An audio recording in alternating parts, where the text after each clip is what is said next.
I'm going to tell you a story, and you have undoubtedly heard the story. You might not have heard it for a long time, so I'll just go through it so that we're all on the same page with the story. Once upon a time, and they all start once upon a time because it's a fairy tale, there was a little girl named Goldilocks. She went for a walk in the forest. Pretty soon, she came upon a house. She knocked, and when no one answered, she walked right in. At the table in the kitchen, there were 3 bowls of porridge. Goldilocks was hungry, so she tasted the porridge from the first bowl. "This porridge is too hot," she exclaimed. So she tasted the porridge from the second bowl. "This porridge is too cold," she said. So she tasted the last bowl of porridge. "Ah, this porridge is just right," she said, and happily ate the entire bowl of porridge. After she'd eaten the breakfast, she decided she was feeling a little tired, so she walked into the living room where she saw 3 chairs. Goldilocks sat on the first chair to rest. "This chair is too big," she exclaimed. So she sat in the second chair. "This chair is too big too," she whined. So she tried the last and smallest chair. "Ah, this chair is just right," she sighed. But just as she settled down into the chair to rest, it broke into pieces. Well, Goldilocks was very tired by this time, so she went upstairs to the bedroom. She lay down in the first bed, but it was too hard. Then she lay in the second bed, but that was too soft. Then she lay down in the third bed, and it was just right. So Goldilocks fell asleep. As she was sleeping, the 3 bears who lived there came home. "Someone's been eating my porridge," growled the Papa Bear. "Someone's been eating my porridge," said the Mama Bear. "Someone's been eating my porridge, and they ate it all up," cried the Baby Bear. "Someone's been sitting in my chair," growled the Papa Bear. "Somebody's been sitting in my chair," said the Mama Bear. "Someone's been sitting in my chair, and they've broken it all to pieces," cried the Baby Bear. So the bears decided to look around, and they got upstairs to the bedroom. Papa Bear growled, "Someone's been sleeping in my bed." Mama Bear said, "Someone's been sleeping in my bed too." "Someone's been sleeping in my bed, and she's still there," exclaimed the Baby Bear. Just then Goldilocks woke up. She saw the 3 bears. She screamed, "Help!" She jumped up and ran out of the room. Goldilocks ran down the stairs, opened the door, and ran away into the forest. She never returned to the home of the 3 bears. The end. And the reason that I share that story of Goldilocks is that there's a couple of different ways that we can understand the story, and we can sort of parse out the meaning of the story of Goldilocks. And the first one, of course, is that she was quite a brat. And there's some criminal behavior in there. I mean, she went into the bear's house without being invited, so that's either illegal entry or trespass. She didn't seem to break anything to get in. She ate their breakfast, which is theft. She broke the chair, that's vandalism. And it's possible that by being there in their house that she was involved in a terrorist activity. So there's a lot of ways that you can look at Goldilocks and say, this girl is bad news. She's a little troublemaker. But you can also look at that story by understanding a metaphysical perspective on the story of Goldilocks. Because what she said is that she went in and she found the house, and there was an opportunity for her. She was out minding her business, and suddenly there's this house. So she knocked, and when there was no answer, she went in anyway. So she stepped into a new possibility. And she saw an opportunity. She saw abundance in front of her. She saw these 3 bowls of porridge. And so she tried one, and it wasn't right for her. She tried another, and it wasn't right for her. And she persisted, and she kept going, and she found the one that was just right for her. And the same thing happened with the chairs. She saw that there were 3 chairs, and she tried one of them, and she realized that that wasn't the right fit for her. That wasn't what was going to work for her. So she tried the second one, and that too was not going to be right for her. And the third one was just right. She had dialed it in and identified exactly that which was going to be uplifting for her, even though it couldn't uplift her completely, and it broke to pieces. So, and the same thing happened again when she went and she slept in the beds. And the metaphysical part of the story is that she saw some good that was possible and kept on claiming her good and identifying, this is not working for me, that's not working for me, and going on and finding an experience that was uplifting and positive for her. So that's two different ways that we can look at the Goldilocks story. And of course, there's more. You can look at that from the bear's experience. Okay, so these three bears, now a little family, just minding their own business. For whatever reason, they're going out for a walk with their porridge still on the table. Don't understand. That's none of my business. But they got back home and their space had been invaded. Did they feel violated? Had they been victimized? What was going on with them and their experience that had brought this upon them? What is it that's going to cause somebody to show up in our midst and eat our breakfast and destroy our furniture and invade our home? Did the bears deserve that? Was there something wrong with the bears? Was there some power dynamic that was going on that let little girls like Goldilocks just have their way with bears? If at the end of the story, when Goldilocks saw the three bears, they had pounced on her and eaten her, would that have been an appropriate ending for the story? Would the bears have been within their rights to do that?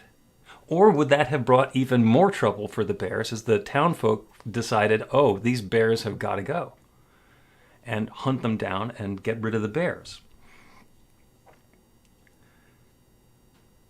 A lot of different ways that you can look at that story. And it's not that any of them are right or any of them are wrong. It's just that when we are looking for something different, when we're looking for some insight and some guidance, we can look a little more deeply.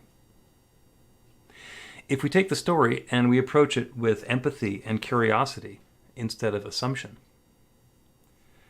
when confronted with the three bears, Goldilocks didn't have to run away.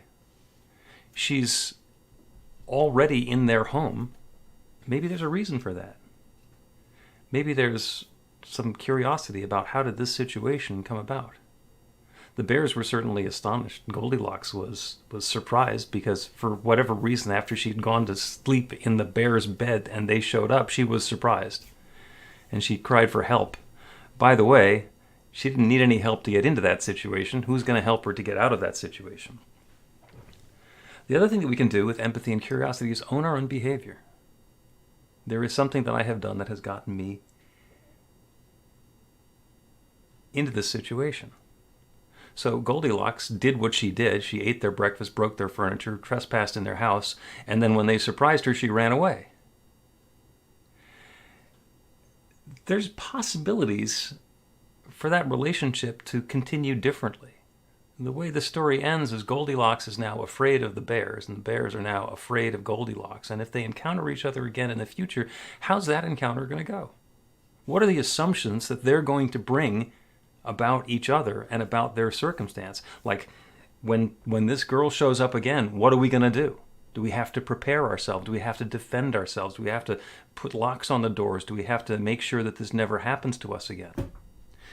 For the Goldilocks' people in the story, are they now going to be alarmed that there are bears having houses in the woods not too far from there where their little girls can go? Do they need to fix that? Goldilocks ate their breakfast, slept in their beds, and broke their furniture, and she didn't say anything about it. She didn't apologize. She didn't do anything to make amends. There's the possibility to take all of that that's come along and say, let's use this as a starting point for what's going to happen in our relationship going forward. Do these bears and Goldilocks people need to be enemies? Is there a possibility that they at some point can be allies or even friends? Does the story have to end with help and running away? You're living your own version of a Goldilocks story. We all are, all the time. And we can choose to do that with our behavior in the world, criminal or as high-minded as we can make it. We can approach it metaphysically, and we can also have some curiosity about what's going on and say, oh, this is an experience that I am not enjoying. What's the possibility of there being something good in here? Or the assumption, well, things have been going really well for me, so I deserve it, and people who don't have things going well for them don't, so we'll divvy up the world that way. No, no, always the possibility for some empathy and curiosity. What's going on for them? What's going on with that other person? If such a thing were happening to me, how would I feel? And how can I be present and uplift somebody else? It's reminded of a wonderful poem by Rumi. It's called The Guest House. This being human is a guest house. Every morning, a new arrival. A joy, a depression, a meanness. Some momentary awareness comes as an unexpected visitor. Welcome and entertain them all. Even if they're a crowd of sorrows who violently sweep your house empty of its furniture, still treat each guest honorably. He may be clearing you out for some new delight. The dark thought, the shame, the malice, meet them at the door, laughing, and invite them in. Be grateful for whoever comes, because each has been sent as a guide from beyond. There's a story that's unfolding in your life now, and I don't know what it is, and you may not know what it is, and we might not have gotten far enough into this particular story or this part of the story to be able to identify it and put the structure onto it about where it's been coming from and where it's heading next. But it's possible that there's a little trespasser who's showing up to eat your breakfast and sleep in your bed. And you get to be curious about what she's doing there and what that means for you and how you can bring your highest self to that situation. Or it may turn out that you've been going over and eating somebody's porridge, damaging their furniture, taking up their space. And instead of running away when you realize what you've done, there's an opportunity for gratitude, to engage in the situation in a way that is not exactly the same as you would normally assume or expect that you would behave. So Goldilocks is a wonderful opportunity for us to look at the very basic way that we can identify this is too cold, this is too hot, this is just right. To identify what's just right for us and let that go beyond the immediate experience and continue to open up to that possibility of what's that just rightness for me? What is it that can happen that's going to be uplifting for me and for everybody I'm coming in contact with? Because it's not a competition. It's not like we're going to get something by taking it away from someone else. It's not like you can take away love from a situation. The way to get love is to be love. The way to be in the flow of prosperity is to be giving and receiving equally, to be circulating. So open to a brand new possibility. There is a fairy tale that is unfolding itself as your life right now. And you get to help write it. You get to help tell that story. And you get to help define what it means to you and as you. You're a blessing. And so it is.